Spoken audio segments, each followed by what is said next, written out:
आदम अलैहिस्सलाम 960 साल जिंदा रहे। इनकी कुल उम्र तो 1000 साल थी, लेकिन 40 साल कम कर दी गई। सैयदना अबू हुरैरा रजी अल्लाह अन्हु बयान करते हैं कि रसूलुल्लाह सल्लल्लाहु अलैहि वसल्लम ने फरमाया, जब अल्लाह ने आदम अलैहिस्सलाम को पैदा फरमाया तो उनकी पीठ पर हाथ फेरा। इस तरह क़यामत तक जितने इंसान पैदा होने वाले थे उनकी रूहें वजूद में आ गईं। फिर हर इंसान की आंखों के दरमियान एक नूर रखकर आदम अलैहिस्सलाम के सामने पेश किया। उन्होंने पूछा, या अल्लाह, ये कौन है? अल्लाह ने फरमाया, ये तेरी औलाद है। इनमें से एक की पेशानी की चमक आदम अलैहिस्सलाम को बहुत अच्छी लगी। उन्होंने पूछा, या अल्लाह, ये कौन है? जवाब मिला, ये तेरी औलाद में से बहुत दूर जाकर हैं। इनका नाम दाऊद है। पूछा, इनकी उम्र कितनी है? फरमाया, 60 साल। आदम अलैहिस्सलाम कहने लगे, या अल्लाह, 40 साल मेरी उम्र में से इनकी उम्र में शामिल कर दे। इस सिलसिले में दूसरी रिवायत यूं आई है, जब आदम अलैहिस्सलाम की रूह कब्ज करने के लिए फरिश्ता आया तो वो कहने लगे, मेरी उम्र में तो अभी 40 साल बाकी हैं। उस वक्त उनकी उम्र 960 साल थी। अंबिया अपनी उम्र से वाकिफ होते हैं। फरिश्ते ने कहा, क्या आपको याद नहीं, आपने अपनी उम्र के 40 साल अपनी औलाद दाऊद को हिबा कर दिए थे। रसूलुल्लाह सल्लल्लाहु अलैहि वसल्लम ने फरमाया, चूंकि आदम अलैहिस्सलाम ने इनकार किया तो उनकी औलाद भी इनकार की आदी है। आदम अलैहिस्सलाम खुद भूल गए, उनकी औलाद भी भूलती है। आदम अलैहिस्सलाम ने खता की, उनकी औलाद भी खता करती है। हाबील के कत्ल के बाद अल्लाह ताला ने आदम और हव्वा अलैहिस्सलाम को इसका नेमुल बदल अता किया। इसका नाम उन्होंने शीस रखा। शीस का मतलब है अल्लाह का दिया हुआ तोहफा। हाबील के कत्ल पर आदम और हव्वा अलैहिस्सलाम दोनों बहुत गमगीन हुए, इसलिए अल्लाह ने बदले में उन्हें शीस अलैहिस्सलाम अता फरमाए। सैयदना अबू ज़र ग़िफ़ारी रज़ी अल्लाहु अन्हु से मरवी एक सही हदीस में है कि रसूलुल्लाह सल्लल्लाहु अलैहि वसल्लम ने फरमाया, अल्लाह ताला ने 104 सहीफे नाजिल फरमाए। उनमें से 50 सहीफे शीस अलैहिस्सलाम पर नाजिल हुए। इन सहीफों में ऐसे कवानीन, उसूल और ज़ाबिते थे जिनसे इंसानियत की जिंदगी मुनज़्ज़म होती है। शीस अलैहिस्सलाम ने आदम अलैहिस्सलाम से इल्म हासिल किया, लेकिन आदम अलैहिस्सलाम का तमाम इल्म वो हासिल न कर सके, इसलिए कि आदम अलैहिस्सलाम ने बिल मुशाफहा अल्लाह ताला से इल्म हासिल किया था और बहुत सी अशिया का इल्म अल्लाह ताला ने उन्हें सिखा दिया था। इसलिए वो तमाम उलमा से बढ़कर आलिम थे। शीस अलैहिस्सलाम ने आदम अलैहिस्सलाम से उलूम सीख कर लोगों को सिखाए।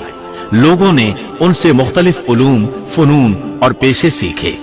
उन्हें शहरों में रहने सहने के बारे में तालीम दी।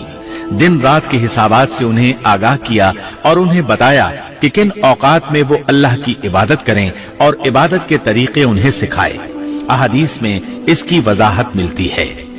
इमाम अहमद रहमतुल्लाह अलैह बयान करते हैं कि अबू ज़मा सादी कहते हैं कि उन्होंने मदीने में एक शेख को लोगों से कलाम करते देखा तो उनके मुतालिक पूछा, ये कौन शख्स है? लोगों ने बताया कि ये उबई बिन काब रजी अल्लाह अन्हु हैं। बड़े सहाबा में उनका शुमार होता है।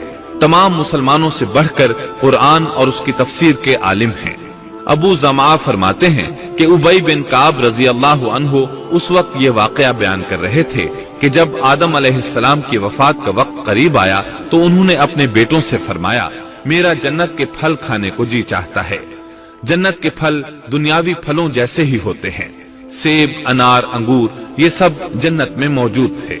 जन्नत के और दुनिया के फलों में फर्क ये है कि दुनियावी फल बदबूदार हो जाते हैं, जबकि जन्नती फल कभी बदबूदार नहीं होते। इसी तरह दुनियावी फलों का जायका आर्जी होता है, जबकि जन्नती फलों का जायका हमेशा बरकरार रहता है। इसलिए आदम अलैहिस्सलाम ने चाहा कि वो जन्नत के फल खाएं। चुनाचे उनके बेटे तलाश में निकल गए। उन्होंने अपने साथ कुल्हाड़े, कुदालें और टोकरियां ले ली। रास्ते में उन्हें फरिश्ते मिले। उनके पास आदम अलैहिस्सलाम का कफन और खुशबू वगैरह थी। उन्होंने पूछा, आदम के बेटो, किस चीज की तलाश में हो? कहां जा रहे हो? उन्होंने जवाब में कहा, हमारे वालिद मरीज हैं, उन्हें जन्नत के फलों की ख्वाहिश है। फरिश्ते उनके सामने इंसानी शक्ल में आए थे। उनकी बात सुनकर बोले, वापस जाओ, तुम्हारे वालिद फौत होने के करीब हैं। अब उनमें इतनी ताकत नहीं रही कि फल खा सकें। जब फरिश्ते आदम अलैहिस्सलाम की रूह कब्ज करने के लिए आए तो हव्वा अलैहिस्सलाम ने उन्हें पहचान लिया। वो बुलंद आवाज से आदम अलैहिस्सलाम को पुकारने लगी, उनके साथ चिमड़ गईं। आदम अलैहिस्सलाम बोले, मुझसे अलग हो जाओ, पहले भी मुझे तुम्हारी वजह से मुसीबत पहुंची थी। मेरे और मेरे रब के फरिश्तों के दरमियान से हट जाओ। फिर फरिश्तों ने आदम अलैहिस्सलाम की रूह कब्ज की, उन्हें गुस्ल दिया, कफन पहनाया, खुशबू लगाई, आपकी कब्र खोदी। फिर उन्होंने आदम अलैहिस्सलाम की नमाज़े जनाजा अदा की।